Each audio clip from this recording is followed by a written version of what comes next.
У пятилетнего Майырбека совсем не детский взгляд. На вопросы отвечает лаконично и практически не улыбается. Из-за редкой инфекции, обнаруженной 2 года назад, он лишился не только беззаботного детства. Врачам пришлось ампутировать мальчику обе ступни, кисть левой руки и 2 пальца на правой.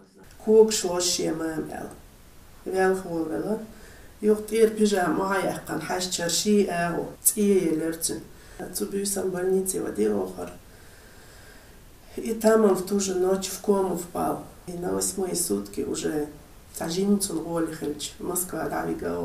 За 2 года Майырбек принес уже 22 операции и 29 общих наркозов. Даже перевязки приходится делать под анестезией. Практически все тело ребенка в рубцах, оставшихся после пересадки кожи на пораженные конечности. Дорогие ножные протезы необходимо менять каждый год. Региональный общественный фонд, узнав о судьбе мальчика, связался с семьей Якубовых и предложил свою помощь.